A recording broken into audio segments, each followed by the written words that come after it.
Hey, Scott Spears back here to do another Spears Report. One of my all-time favorite stories involving former pro wrestler, bodyguard for the Shah of Iran, Olympic medalist, the Iron Sheik. And I get the feeling a lot of people, or at least anybody who's spent any time with the Iron Sheik, probably has a lot of stories to tell, and I'm not the only one. There are a couple, maybe 3 or 4 that I could tell, and maybe I'll tell the rest of them, but this is one of my favorites.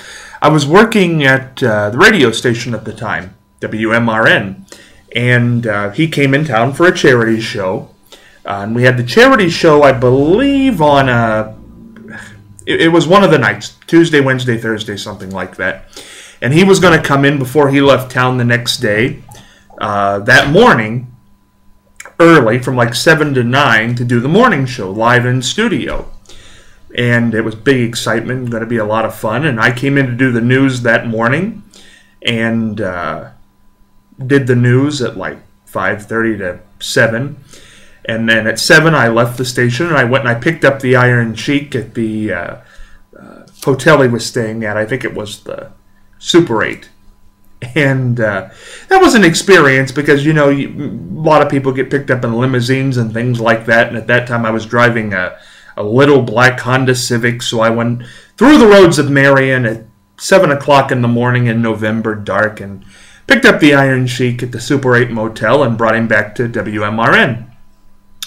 And before I left the station that morning to go get the Sheik, I told the morning host, I said, you know, when the Sheik gets here, you might want to operate this show on delay because he's got, shall we say, colorful language.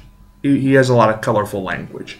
And I had known by that point that he had colorful language, spending a couple days with him.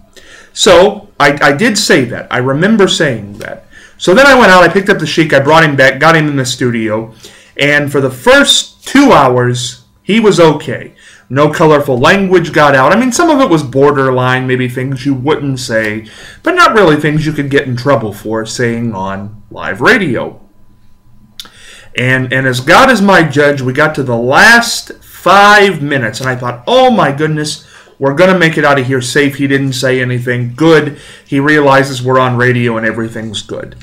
And the person hosting the morning show was sitting in the booth, and I was in the guest room with the Sheik. And he said, one final question for you, Sheik, before we let you get out of here. You've been a great guest. Tell us your memories of Andre the Giant. And you know, like before a hurricane, the sky turns gray and the winds pick up. I felt like that's where I was because I knew from the car ride the previous day that he hated Andre the Giant. And you could just see the Iron Sheik sitting in the studio. You could see his body like grow 10 times the rage. And he called everybody Mr. Mr. by their first name. And this imitation won't be very good, partly because I'm ill and partly because I don't do good imitations. But he said, I want to tell you something, Mr. Scott. Andre the Giant was a horrible person. He said he loved kids. He did not love kids. He was an absolutely horrible person. I spit on him. And he actually spit on the floor of the radio station, which was kind of interesting. Never had that happen before. But he's talking to me and the host who's running this. See, I can't, at this point, had I been running the show, I would have shut his mic off or I would have been operating on a delay the whole time, to be honest with you. But I wasn't in the controls. And he said, he ended by saying, Andre the Giant can go himself. And he said the word, and starts with F, ends with K.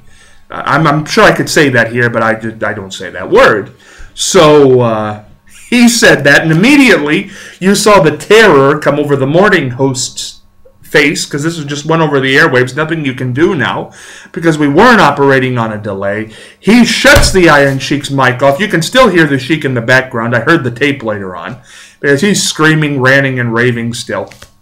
We go off the air at 9 o'clock. I walk back to the morning host, and I say, oh, did that get out? And he said, oh yeah, it did get out.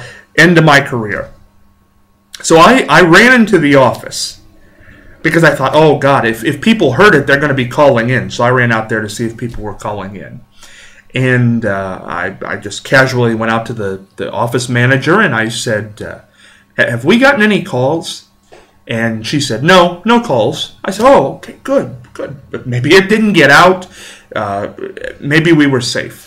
And it just so happens a guy came walking in, probably about a 60-year-old guy, 50, 60-year-old guy, comes walking into the studio to pick up he'd won a quiz or something that morning. He comes walking into the studio, and he says, hey, I've been listening to you with the Iron Sheik all morning. And I said, oh, that's good. I said, I was going to test him. I wasn't going to come right out and say, did you hear him say this? I just, well, how'd you like it? And he goes, well, I liked it when he said the word F with K on the end. I said, oh, God, you heard that. He goes, yeah, it was the first thing I understood him say all morning. That's how it happened. My hand to God. Hey, wanted to put a little more on that Iron Sheik story. I was just reminded of the rest of it, kind of hazing in and out here of this little bit of illness I have. Anyway, the interview was over, and nobody got fired to my recollect. And we jump back in my Honda Civic, and we head back to the hotel. And the Iron Sheik wanted to stop and get breakfast. I said, where would you like to stop, Sheik? McDonald's. Okay. So we went through the drive-thru at McDonald's, and he got a sauce. What would you like, Sheik? Sausage McMuffin. Okay. Sausage McMuffin. So then now remember, it's 9:15 in the morning in November, cold here in Ohio. So we're driving around, and he says, I would like something to drink.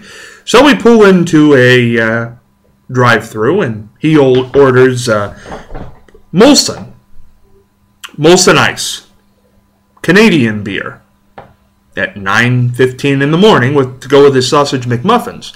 Of course, what else would you have with your sausage McMuffin? So, I didn't get arrested. Maybe I can be arrested now for telling this story. But I think the statute of limitations might have expired. But there I was, 9:30 a.m. on a November morning in Ohio, driving around in my black Civic with the Iron Sheik, riding shotgun, open container, Molson Ice. And the little end of this story, we went back to the hotel, and a bunch of cleaning ladies and hotel people wanted autographs. So we went up to his room, and I wrote the autographs. I hope they don't see this. It'll kind of ruin them, but I wrote the autographs. The Sheik signed them. He did sign Iron Sheik, but I wrote to blah, blah, blah, and so on and so forth. But the Iron Sheik, boy, had him 2 years at the charity show.